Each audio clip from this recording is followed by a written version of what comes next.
लंबे समय के बाद बिहार के भीतर जो जमीन पे दिन रात गरीब गुरबा के लिए, आम आवाम के लिए, उनके हक और अधिकार के लिए जो संघर्ष करने वाले लोग हैं वो इकट्ठा हुए हैं, एक साथ हुए हैं।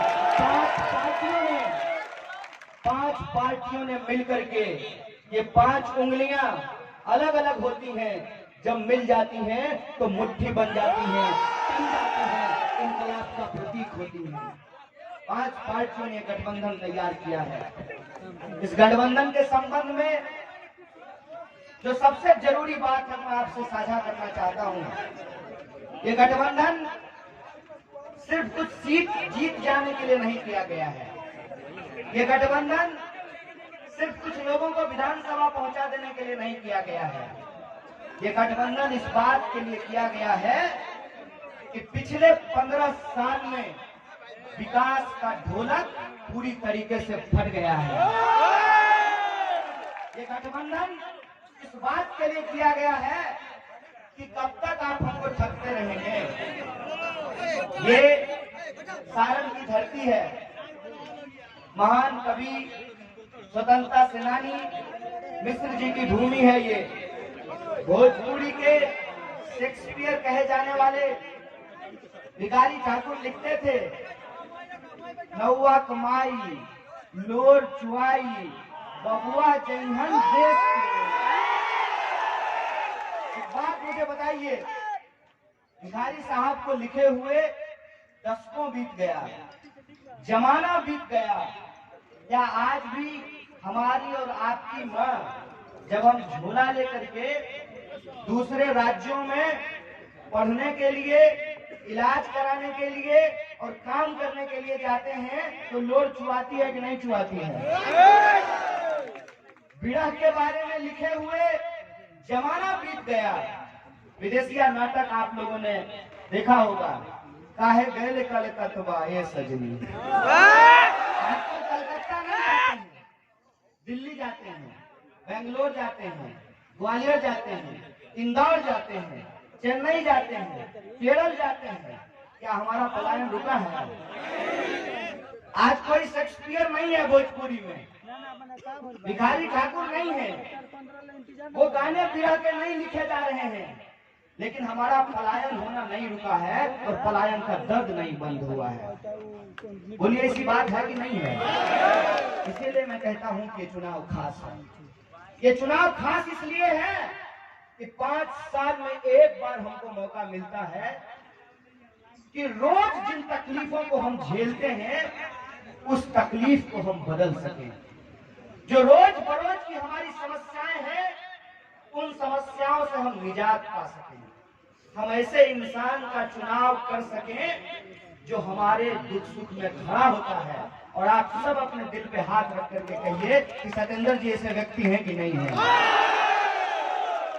इसीलिए मैं आपसे कहने आया हूं, पार्टी मत देखिए, झंडा मत देखिए, चेहरा मत देखिए, बस एक बात याद रखिएगा, किसी भी मंजिल को पाने के लिए पहले कदम की जरूरत होती है। किसी भी घर को बनाने के लिए पहली ईंट की जरूरत होती है। जैसे बूंद बूंद घड़ा भरता है, वैसे ही एक एक विधायक को जिताने से बहुमत मिलता है। अगर आप चाहते हैं कि बिहार में बदलाव हो, और ये बदलाव क्यों जरूरी है, माँ बहनें यहाँ बैठी हुई हैं, आप में से भी बहुत सारे ऐसे विद्यार्थी जो झोला लेकर के माथा पर आटा लाद करके पटना में जाते होंगे रेलवे का तैयारी करते हुए, तो जब रोटी बनाते हैं तो रोटी को पलटना पड़ता है ना, नहीं पलटे में जर नहीं जाएगा रोटी। 15 साल हो गया इस सरकार को, सरकार पलटना चाहिए कि नहीं पलटना चाहिए? सब लोगों की सहमति है, हाथ उठा करके बोलिए, सहमत है ना? अगर सरकार पलटना चाहते हैं तो जैसे बूंद बूंद घड़ा भरता है तो बूंद बूंद घड़ा खाली भी हो जाता है। मन में कोई धड़ी धोखा नहीं रखिए, लेने देने पार कर देना है, ये पार की ऊपर। इसीलिए हम आपसे ये कहना चाहते हैं कि ये चुनाव खास है, इसमें दो बातों का ध्यान रखने की जरूरत है। पहला तो ये पूरन खटोला लेकर के, लेकिन कोई बात नहीं, अरे आपको कौन नहीं जानता है, आप ऐसा कैंडिडेट थोड़ी हैं कि बरसाती मेढक की तरह आए हैं चुनाव लड़ने के लिए। आपको इनके बीच में रहने वाले आदमी हैं, आपको अपना चेहरा दिखाने का जरूरत नहीं है। लोगों के लिए जो आपने लड़ा है, इनका ईमान बोलेगा। मैं कह रहा था कि चुनाव में दो चीजों का ध्यान रखना पड़ेगा। पहला तो ये पूरन खटोला लेकर के लोग घूम रहे हैं, अब बुतरू सब उसको चील गाड़ी बोलता है। हम लोग भी पीछे पीछे दौड़ते थे और कहते थे चील गाड़ी जा रहा है। चील गाड़ी पे जो घूमने वाले हैं वो आकर के बिहार में इधर उधर की बात करते हैं, उनको पता ही नहीं है बिहार का मुद्दा क्या है। कहते हैं ना, जाके पैर न फटे बिवाई, ऊका जाने पीड़ पड़ाई। उनको क्या मालूम है कि बिहार के नौजवान किन समस्याओं से जूझ रहे हैं, उनको क्या मालूम है कि बिहार के किसान किन समस्याओं से जूझ रहे हैं, उनको क्या मालूम कि बिहार के लोगों की तकलीफ क्या है। उनके लिए तो चुनाव सीजन है, जैसे परवल में सीजन पर होता है, चुनाव सीजन है उनके लिए। सीजन में आए हैं, घूम घाम के चले जाएंगे। लेकिन बिहार के जो नौजवान हैं वो जानते हैं कि उनकी स्थिति क्या है। माँ बाप पेट काट करके, जमीन सूद भरना लगा करके, बैंक से लोन लेकर के बच्चा को इंजीनियरिंग करवाते हैं, MBA करवाते हैं, पॉलिटेक्निक कराते हैं, ITI कराते हैं। सब टेक्निकल हैंड ले लेने के बावजूद साल भर तैयारी करता है और परीक्षा फीस के नाम पे ऐसे लगता है जैसे सरकार रंगदारी वसूल रही है। अरे रंगदारी वसूल लेता है ना, इस बात का गारंटी होता है कि सुरक्षित है। सरकार परीक्षा फीस वसूल लेती है, लेकिन इस बात का गारंटी नहीं होता कि परीक्षा होगी। अगर परीक्षा होती है तो परीक्षा के परिणाम से पहले ही, परीक्षा हॉल से पहले ही प्रश्न पत्र लीक हो जाता है। आप बताइए, और ये बात मैं कोई आपके बीच पहली बार नहीं कर रहा हूँ। मुझे हसुआ के ब्याह में खुरपी का गीत गाने का आदत नहीं है, लेकिन एक बात मैं आपको याद दिलाता हूँ। जनगण मन यात्रा के दौरान ये लोग मौजूद हैं हमारे साथ। जब हम सभा करने के लिए आए थे तो मंच पे लोग मौजूद थे और यही सब बात हम कह रहे थे। हम कह रहे थे कि बिहार का सबसे बड़ा सवाल रोजगार का सवाल है। कुछ बुतरू सब हमारा बात सुना नहीं, गाड़ी पे पत्थर मारने आ गया। हम बोले रे चिल्का, बेटा भागने वाला हम नहीं है, रपेट के जो हमारा सवाल है उसको लड़ेंगे और जो मुद्दा हमने उठाया है रोजगार का, जो मुद्दा हमने उठाया है समान काम के समान वेतन का, हम जानते हैं कि आंगनवाड़ी की महिला के साथ क्या होता है, उनको वेतनमान कितना मिलता है। किताब में थोड़ी पढ़े, मेरी माँ ही आंगनवाड़ी में काम करती है, किताब में नहीं पढ़े हैं गरीबी। हम टीवी पे LED स्क्रीन लगाए थे भाजपा के मंत्री जी, LED स्क्रीन पे हम गरीबी नहीं देखे, अपने आंख से देखे हैं। हम जानते हैं कि बिहार की समस्या क्या है, हमको मालूम है कि स्कूलों में क्या होता है। एक ही गणित पढ़ाने के 3 तरह के मास्टर होते हैं, एक अस्थायी, दूसरा नियोजित और तीसरा अतिथि। है भाई, आप मुझे बताइए कि खेत में काम करने वाला 2 व्यक्ति के हाथ में आपने कुदाल थमाया है, एक को दीजिएगा 100 रुपया, दूसरे को दीजिएगा 50 रुपया, ये न्याय है कि अन्याय है? इसलिए हमने कहा है कि समान काम का समान वेतन लागू करेंगे। इसलिए हमने कहा है कि जो आंगनवाड़ी है, आशा वर्कर है, उनके वेतनमान को बढ़ाया जाएगा। इसीलिए हमने कहा है कि बिहार में जो नौजवान हैं उनके रोजगार की गारंटी की जाएगी। इसीलिए हमने कहा है कि आप इधर उधर की बात कीजिए। एक शेर कहा जाता है ना, तू इधर उधर की बात ना कर, ये बता कि काफिला लुटा कैसे। आप इधर उधर की बात मत कीजिए, आप बताइए कि आपने अपने वादों को कितना पूरा किया है। दूसरे का गलती गिनाने से हमारी गलती छुप जाएगी क्या? दूसरे को गाली देने से हमारी प्रतिष्ठा बढ़ जाएगी क्या? इसी को कहते हैं चलनी दुसलक सूप कर। अपने आपके पास इतना छेद है, एक भी वादा आपने पूरा नहीं किया है, एक भी सवाल का आप जवाब नहीं दे रहे हैं, और हम लोगों को 30 साल पीछे धकेलना चाहते हैं। आपकी हर कोशिश को नाकाम करेंगे। बिहार इस बार 30 साल पीछे नहीं, 30 साल इस बात को याद रखिएगा कि हम भूलने वाले लोग नहीं हैं। गजनी सिनेमा चल रहा है बिहार में, तो हम लोगों को शॉर्ट टर्म मेमोरी लॉस हो गया है। सब याद है, सब याद है, क्योंकि ये धरती ज्ञान की धरती है। भगवान बुद्ध को भी बिहार में ही आकर के ज्ञान की प्राप्ति हुई है। और जब ये ज्ञान की धरती है तो हमको ये याद है कि आपने किस तरीके से हमको ठगा है। बोलिए, मिल गया 15 लाख रुपया?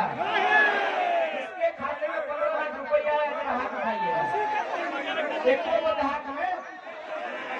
यही सवाल अपने किसी भाजपा के मित्र से भी पूछिएगा कि दोस्त, सब बात ठीक है, चुनाव होते रहेगा, राजनीति होती रहेगी, समाज नीति को हम बिगाड़ना नहीं चाहते हैं। चाहे पीते पीते बिना चर्चा किए सवाल पूछ लीजिएगा कि हमारे खाते में नहीं आया, अगर तुम्हारे खाते में आ गया है तो हम वोट देने के लिए तैयार हैं। बोलिए, किसके खाते में आया?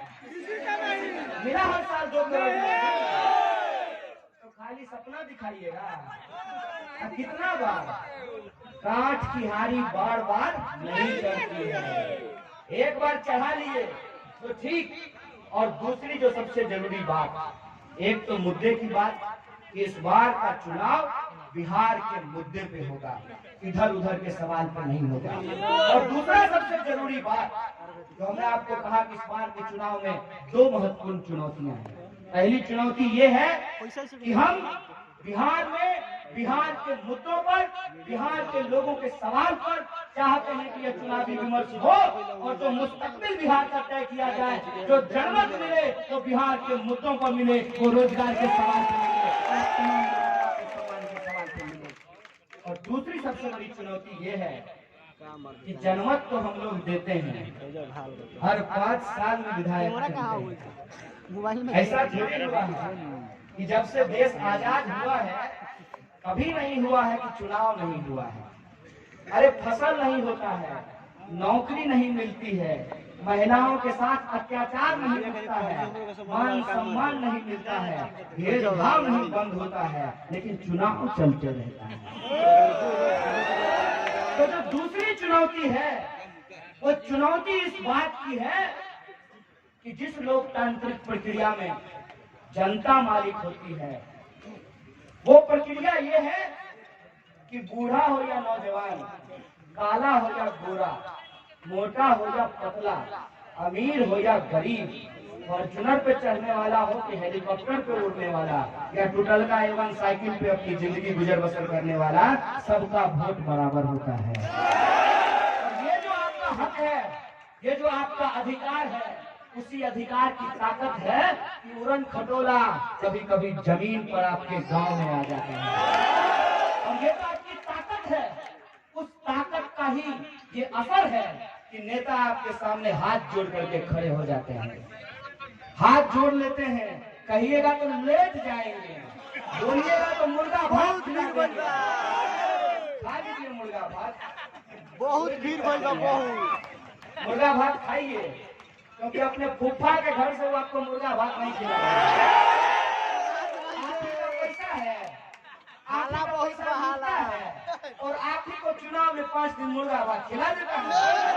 लेकिन एक बात याद रखिएगा, इस समय अगर मुर्गा भात खाए और अपना 5 साल का तकलीफ नहीं याद रखे तो 5 साल फिर आपको मुर्गा बनाएगा।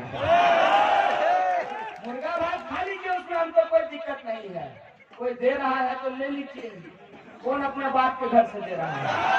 आप ही का है, आप ही को दे रहा है, ले लीजिए। लेकिन जब वोट करने जाइएगा तो ईवीएम के सामने एक बार खड़ा होकर के सोचिएगा कि अगर गलत आदमी के सामने बटन दबाए तो 5 साल पछताना पड़ेगा। कि हमको ऐसे व्यक्ति का चुनाव करना है जो जीत करके जाए तो पटना में होटल नहीं खेलने लगे। आप देखे हैं ना, विधानसभा चुनाव हो जाता है, उसके बाद विधायक सबको जैसे बक्कू में लोग भुस्सा नहीं कसता है, वैसे ही बस में विधायक को कस करके होटले रिजॉर्ट उसको लेकर के घूमता है। देखे नहीं देखे? दूसरी सबसे बड़ी चुनौती ये है, एक कि मुद्दा बचाना है, और दूसरा उस मुद्दे को लड़ने के लिए ऐसे व्यक्ति का चुनाव है जो कोना कौन के ना सौतरी पुता होना नहीं। ऐसे व्यक्ति का चुनाव करना है जो व्यक्ति ईमानदारी से आपके जनमत के साथ न्याय करे, आपके जनमत को बिकाऊ नहीं बनाए, आपके जनमत को बेचे नहीं।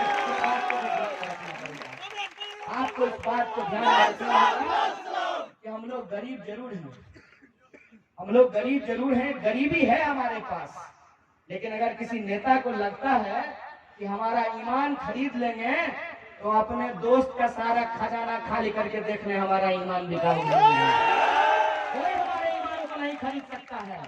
इसीलिए आपको अपने बीच में ऐसे व्यक्ति का चुनाव करना पड़ेगा जो अपना सर कटा दे लेकिन बेईमानी के सामने अपना सर नहीं झुका सकता है। इसीलिए हम आपसे आग्रह करने के लिए आए हैं, जैसे एक एक ईंट जोड़ करके घर बनता है, एक एक विधायक को जिता करके बहुमत मिलता है। आप अगर सरकार बदलना चाहते हैं ना, पक्की बात है, तो आप अपना समर्थन सत्येंद्र जी जैसे व्यक्ति, जुझारू व्यक्ति को अपना समर्थन दीजिए। और अगर आप कहेंगे तो हम इनको आज माला पहना देंगे, पहना दें, पक्की बात। तो हम सत्येंद्र जी को माला पहना देते हैं और हमको पूरा भरोसा है कि मांझी विधानसभा में इस बार परिवर्तन होगा।